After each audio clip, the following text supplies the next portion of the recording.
In today's video, I'm going to show you how to make the fancy shell stitch. Using this stitch, I'll be creating a rectangular shawl, but you could use the stitch for any project that you like. I found this stitch in a 1916 crochet book, and translating this vintage pattern was a little bit difficult, but it was still fun at the same time. Let's get started. For this project, you'll need any brand of yarn and the corresponding hook. For this example, I'm going to be using Lion Brand Mandala Sequins. The colorway is Alexandrite. This is a number 3 lightweight yarn. The yarn label recommends a size H or 5mm hook. However, I'll be using a size I 5.5mm hook. In addition to the yarn, you'll need a pair of scissors, a needle to weave in ends, and I do highly recommend that you have some stitch markers on hand, and I'll explain why in the tutorial. Let's get started. To get started, we'll make a slip stitch and then chain any multiple of 6. So for this sample, I'll chain 24.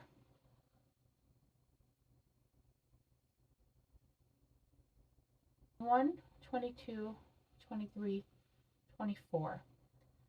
Now what I highly recommend that you do, especially if this is your first time working the pattern, is to add stitch markers so that we can know where we're going to work our single crochets. To do this, counting back from your hook, the loop on your hook does not count as a stitch. For the first stitch marker, we're going to count back 7. So 1, 2, 3, 4, 5, 6, 7, and place a stitch marker into that stitch.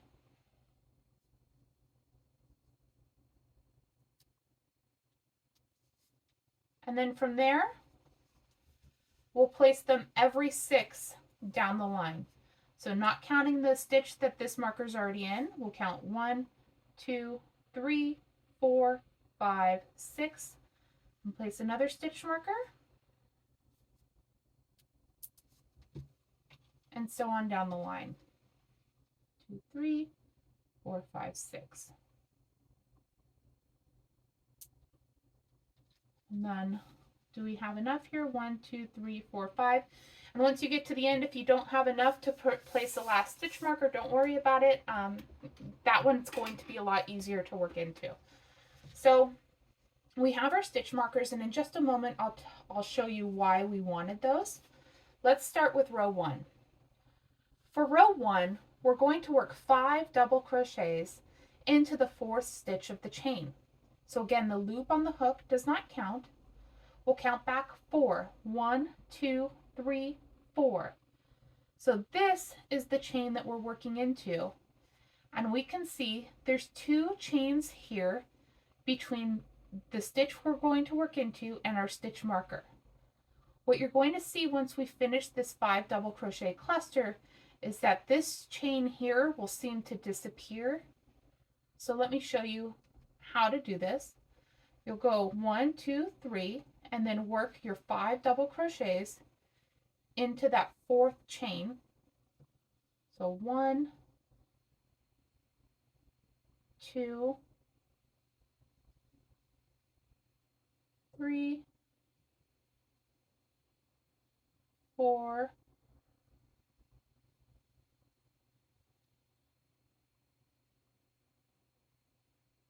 5. Because of how much room these 5 double crochets take up, that you can see where that chain stitch almost disappears, and it now looks like we have 1 stitch between our cluster and our stitch marker. The pattern calls for you to skip 2 stitches, so we'll skip this stitch that got smushed, skip the next stitch, and work a single crochet into the stitch where we have our stitch marker. So I'm going to take this off.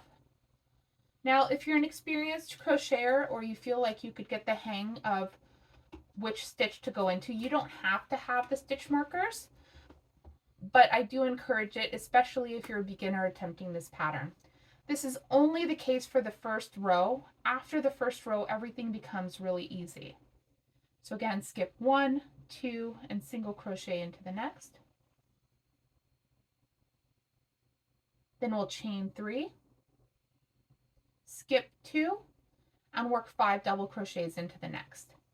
Now I didn't have you mark this stitch that we're working into again because we can clearly see that we're skipping 2. It's only after we work the cluster that the stitch next to it is made smaller. So I'm going to work 5 double crochets,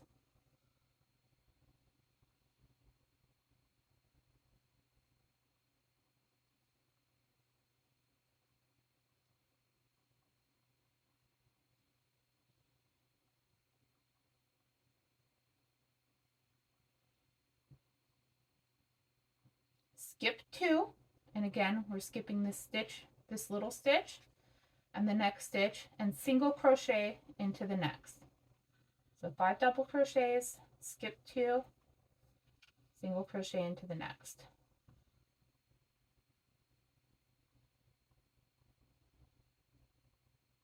Now we'll chain 3, skip 2, 1, 2, and work 5 double crochets into the next.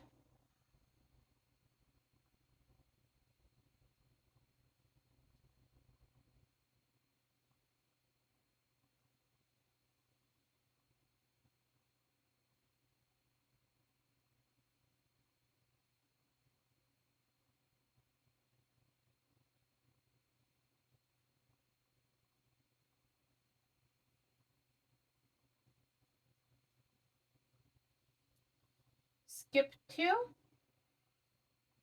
1, 1, 2, and into this stitch with the stitch marker, work our single crochet.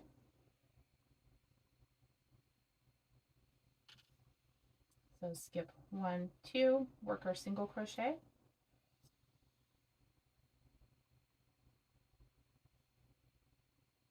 Oops. Let me make sure I have the right stitch. 1, 2, single crochet into this one.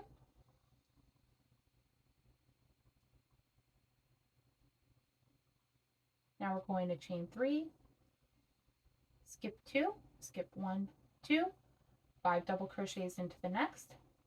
And when we work our 5 double crochets into the next, that's going to leave us with 2 stitches left on our chain, okay? So that's how you'll know that you put all your stitches into the right spot. So skip 2 and 5 double crochets into this one.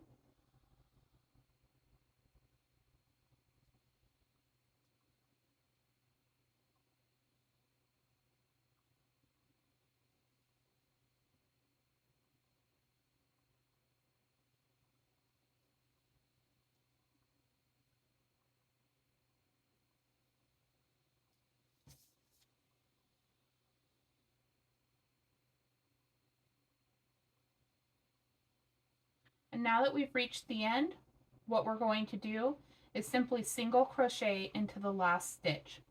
Now, if you did mess up a little bit on your stitch counts, or you're accidentally went into the wrong one and you have more than 2 stitches here, if it's like 3 stitches, then you can go ahead and skip over 2 and put the single crochet into the 3rd one.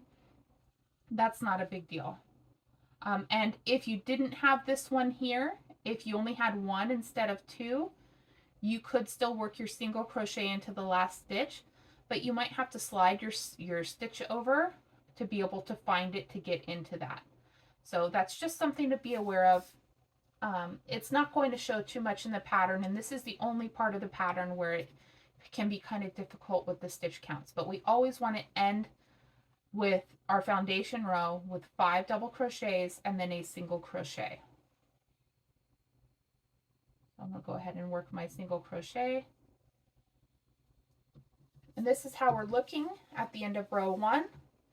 Again, we double crocheted into the 4th chain from the hook, which was the start of our 5 double crochet cluster. Skip 2, single crochet in the next, chain 3, skip 2, cluster into the next, skip 2, single crochet, chain 3, skip 2, cluster in the next, and that's our repeat. So for row 2, it's going to be very similar, and row 2 is our repeat row for now and throughout. You're going to chain 3 and turn your work, and now you're going to work 5 double crochets into this single crochet. So 1, 2, 3, 4, 5. Then you're going to skip 4, 1, 2, 3, 4, and into the last double crochet of that 5 double crochet shell, you're going to single crochet. Now you'll chain 3 and place 5 double crochets in the next single crochet.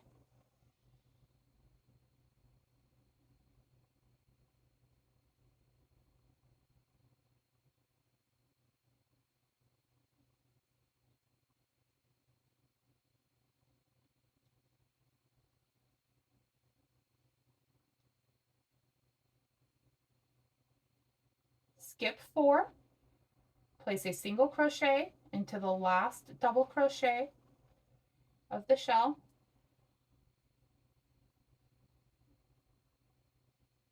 chain 3, and into the single crochet, the very next single crochet, work your 5 double crochet cluster. And we'll repeat this all the way until the end of the row. Once you've completed your last cluster, instead of single crocheting into the last double crochet of the shell below, you want to single crochet into the top of the last stitch. So this chain 3 is the last stitch. You want to single crochet into that.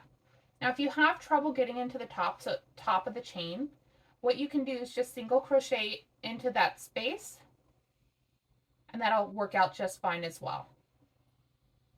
For row 3, we're going to repeat row 2 by chain 3, turn our work,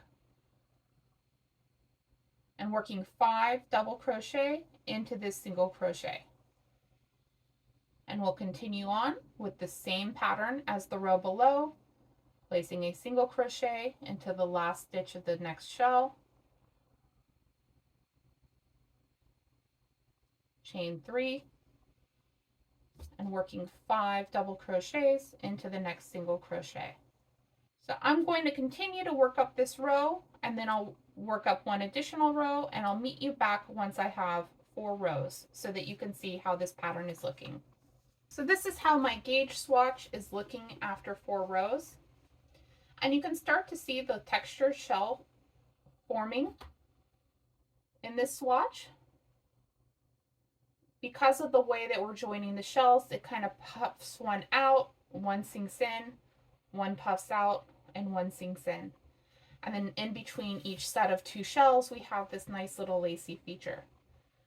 So when you're planning on how to design your project, whether it's a scarf or a shawl or a blanket, you want to decide which way you want the lacy edge to go to help you decide whether to calculate your repeats based on the length or the width. For example, for my shawl, I want this lace to be like columns, so the lace will go up and down the shawl. So I'll want to calculate my repeat based on the width. Once I have my width, then I'll work up, and that way the lace will be vertical like it is here. If on the other hand I wanted my lace to be horizontal and have it be like rows of shells, like a row of shells, a row of lace, a row of shells, a row of lace, then instead I would work up the height of my project and go back and forth until I reach the desired length. So that's 2 different ways that you could work this pattern, horizontally or vertically. So remember, we did 3 repeats for this swatch. I'm going to go ahead and measure. My swatch came out, and you don't want to measure this part that sticks out on your gauge swatch because that curls in and becomes a straight edge when you do the next row. So I just want to measure the base, which is a complete 2 complete rows. So I'll divide this. It's around 6.5, depending on how it's stretched, but it looks closer to 6. If I guess that it's 6 inches for a swatch with 3 repeats, then I can guess that 1 repeat is approximately 2 inches. And if I want a 70-inch long shawl, I'll need 35 repeats. So if I wanted to give myself some wiggle room in there, I could increase that to, let's say, 40 repeats, because it's not the end of the world if a shawl's a little bit longer. So I've actually filmed this before I started working on my project. I'm going to go ahead and work on my project now, and that's the one that you will have seen at the beginning of this video. So I filmed this video tutorial while I was working on my sample swatch. So I want to show you a technique that I've been using as I crochet my actual project. So what I did was when I started my chain, I placed stitch markers every 50 just so that I remember, and I did a chain of 240. So I made sure that my stitch markers that were marking off my 50 were all the same color. They're this yellow. And then when I started working my stitch markers on the way back, doing first 7 and then every 6, what I've been doing is I just kind of keep these same 6 stitch markers.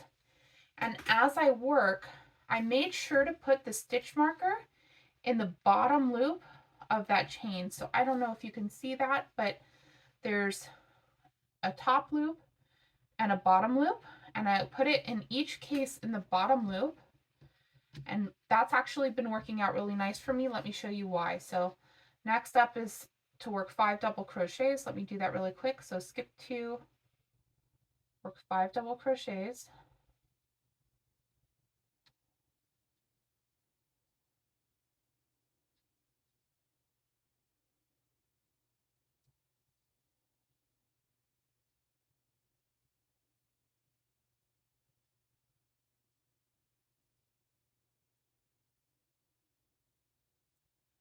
And my next stitch is a single crochet, and what I found is that since I put this in the bottom loop, I can just work my single crochet into those top 2 loops like I normally would, and I can leave the stitch marker there, do my chain 3,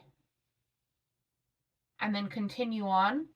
And then once I get down to my last stitch marker, then I come back and pick up all my stitch markers, take them off, and then count out 6 from my last one.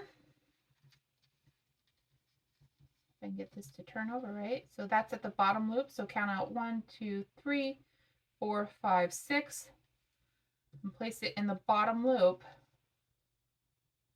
And that makes it nice so that I don't have to stop and remove a stitch marker, stop and remove a stitch marker. I can just crochet all the way down till I hit my last stitch marker, then stop, come back, pull these all out, and then move them further down the line. So that's just a tip I wanted to share. It may or may not work for you, but it's working for me so far with this project.